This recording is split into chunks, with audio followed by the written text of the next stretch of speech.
What's up, Nerfers, and welcome back to my channel, where today I'm taking a look at the newest, most advanced, most high-tech Nerf brushless flywheel blaster that I've ever seen. On the back, it has a Halo-style ammo counter on its OLED display. It can be quickly swapped between 4 different FPS levels for different FPS cap games. It can swap between safe, semi, full auto, or burst modes. And all of these features are constantly being added to with Wi-Fi connectivity for firmware updates. This blaster is called the Lightning. It was sent to me thanks to 40 Max Airsoft. It's also going to be on pre-order at Out of Darts.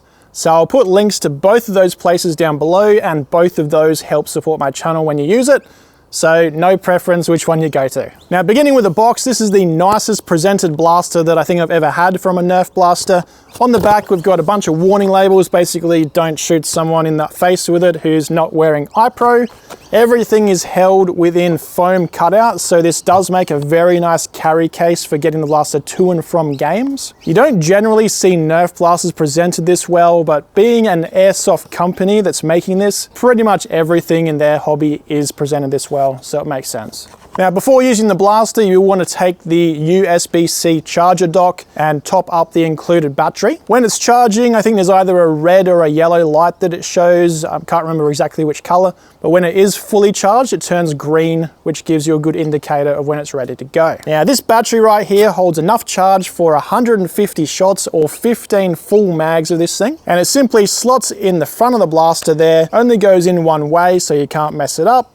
There's a little locking lever on the front, which you pull down when you want to remove the battery. Now, the magazines in this blaster gravity drop effortlessly. They're also quite skinny compared to worker Talon mags, allowing it to have a nice, comfortable, skinny grip, similar to a real steel pistol, and not chunky like something that would take a Talon mag. The downside of that is that it can't take longer half-length darts like AF Pros, Nerf Pros, Saber darts. Today, I'll just be using worker darts because they are about 2 mil shorter and fit perfectly in these mags. Now, with a magazine inserted, you probably want to know how to turn this thing on. Underneath the trigger guard, just at the top there, there's a button you hold in for about 2 seconds. You'll hear the flywheels aligning a little bit. Might have picked it up on my microphone, not too sure. And then the OLED display on the back will turn on as well. Now, when you flick this thing into a fire mode, so safe or full auto or burst, the flywheels will actually start spinning at a low RPM. It's inaudible. Probably about from 2 meters away from me, you wouldn't even notice this thing's making a noise at all. Even if I hold it right next to the microphone, you might not even be able to hear it. But essentially what that's doing is taking the longest time as the spin up of the flywheels and getting rid of that entirely. So the response time of this thing is less than 100 milliseconds. Insanely quick, probably why they called it the Lightning. And I've gamed at 100 milliseconds plus in first-person shooters. This thing is going to keep up with your trigger pulls, no problem. Now, if I flick it up, you are going to get full auto. I'll work out how many shots per second that is later on. But you will also notice on the back that every single dart that fires does increment the ammo counter there. You can reset that at any time by quick pressing the power button, goes back to 0. Now, another feature you have is you can change from the full auto to a 2-round burst. Flick it into safe for that one. Quickly double press the power button, and now it should be a 2-round burst. It'll also save that if you turn the blaster off or pull the battery out. I put the battery back in now. You're gonna notice as soon as I turn it back on that it's still in 2-round burst. Put it in safe, double press, now it's full auto. Now, it is a dual stage trigger. Does look a little bit like a Glock safety in the middle there. Pulling that in is actually your rev trigger. And then when you pull it all the way, that's when it actuates the solenoid pusher at the back. Now, holding in the power button for 2 seconds will actually show you your battery level on the back OLED display. And another huge feature that they added in the latest firmware update, so I connected this to Wi-Fi on my laptop and installed the latest firmware. You can select from 4 different power levels. To do that, simply put it into safe, hold in the trigger for I think it's 4 seconds till the OLED shows a D on the back. Mine says D4. You cycle through the Ds with the power button. It goes D1, D2, D3, D4. Those correspond to different power levels, with 1 being 100 FPS and 4 being 145. So you could say it steps up in 10 FPS increments there. But I'll chrono test all of those in a moment as well. To lock in the power level, hold in the power button for 2 seconds. Simple as that. Couple other things. Up top, it has fairly basic iron sights, non-adjustable, part of the mold of the top there. Would have liked to see connection points for a red dot sight. Could have added tiny little screw holes there for an RMR mount. There's also no bearing rifling on the front, so we'll have to see how that affects the accuracy in a moment. First though, I want to see the latency of this thing.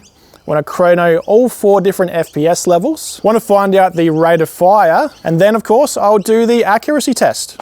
Let's get started. Okay guys, the first test I'm going to do is the latency test. They claim on the box 100 milliseconds.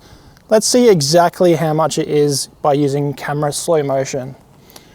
Just going to pull the trigger all the way back as quick as I can on semi. Okay, so from trigger pull to dart firing took 11 frames of video. Measured at 60 frames per second means that it took 180 milliseconds from fully pulling the trigger to the dart leaving the barrel. Keep in mind though that this was with the battery at about 3/4 power. A full charge might get you the claimed 100 milliseconds, but 180 is still lightning fast for a Flywheel blaster. Next test, I'm going to put on full auto.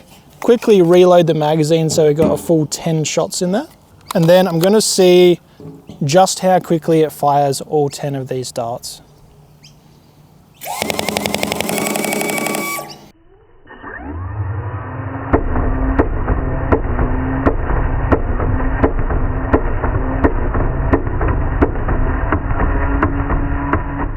Again, using frames, all 10 shots took 48 frames to fire total on full auto, which equates to 800 milliseconds. Each shot therefore takes 80 milliseconds to fire, giving us a rate of fire of 12.5 darts per second. Okay guys, for the chrono test I'm going to start with the low FPS setting. So just going to hold the trigger in for 4 seconds till it says D4 on the back, which is what I've got it set to now. Push the power button, now it says D1, hold it in for 2 seconds to lock in D1. Now I'll put it on semi-auto, see what it's doing on the lowest power. 92, 83, it also sounds quite different on the low power as well. 97, 111, 97, 96, 97, 97, 116, error. That's all 10 shots, a couple of them didn't read. I think it is sending them off to the right a little bit. Step it up to the second power level now. All right, got it on D2. Let's see what it's doing now. 124, 123, 123. 123. 123, that's, what is that? 4 shots in a row of 123. 125. 124. 125. 118. 125. That's all 10 shots. Incredibly consistent there, getting 4 of the exact same number in a row. Let's step it up to D3. All right, got it on D3. I'm gonna guess mid 130s. 134, 135, 136, 117, 133, 135, 136, 115, 134, 136. That's all 10 shots. Let's step it up to full power now. Okay guys, full power. Going by what we've seen, I'm going to guess 145. 140. 139. 140. 136. 140. 138. 141. 145. There's a 145. 137. 140. That's all 10 shots. There seems to be a little bit of a diminishing returns there. it's getting around more 140 rather than 145 as I kind of predicted with it. Over the chrono at D1, the lowest setting, it's averaging 98 feet per second. On setting 2, it's getting 123 feet per second. Setting D3 is giving us 131. And setting 4, or full power, is giving us 139 feet per second average. Consistency-wise, full power is also giving us incredibly consistent standard deviations of only 2, which bodes very well for the upcoming accuracy test. Okay guys, for the accuracy test today, given that this is a lower power sidearm oriented blaster, I am going to be a little bit nice on it today, doing the regular accuracy test of a 1 meter diameter target, but I'm doing it from 20 meters or 66 feet instead of 30/100 feet. Now because this is a flywheel blaster, don't have to cock it in between shots, I have been able to do an interesting setup for the accuracy test today, where I'm using a vise to hold the blaster's magazine, keeping it in the exact same spot every shot. Let's see how it does.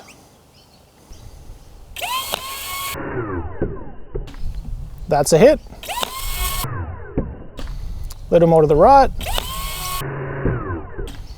More to the center. Little higher. More to the right. More to the left. Center, missed slightly to the right and high, little high of center, little high of center. That's all 10 shots. Now if I left it there, I'm sure I'd get some comments down below, oh but what does it do on full auto? Is it worse accuracy then? Well, let's find that out too.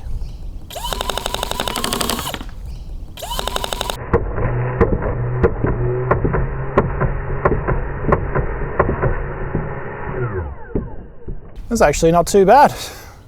Some interesting results here. The full auto shots actually had better accuracy than my semi-auto ones. I suspect that each semi-auto trigger pull may have actually slightly moved the blaster in the vise. And of course, the smallest movement can make a big difference downrange. With full auto being only a single trigger pull, I think we should treat the hits in blue as the true accuracy results. So, from a distance of 20 meters away or 66 feet, lightning with worker darts shot a spread about 65 centimeters in size or about 25 inches. Not bad at all for a flywheel sidearm that has no proper sights or rifling. Okay guys, having come straight from the accuracy test, what do I think of the Lightning as a blaster? Well, if you're familiar with another Nerf blaster called the Diana, this is essentially a smart Diana or an iDiana. It adds a lot of functionality that the Diana doesn't have. For starters, it has the removable USB-C battery. It has an ammo counter on the back,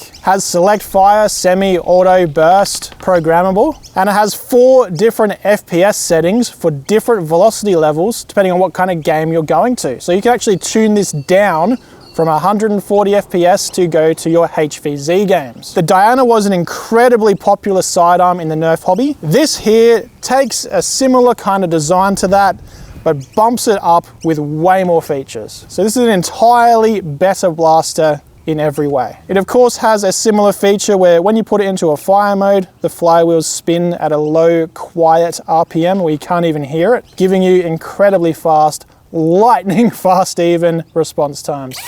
Which, coming from traditional flywheel blasts in the past, you got to wait maybe 300, 500 milliseconds for the flywheels to actually spin up from nothing. This is actually viable compared to Springers as a sidearm.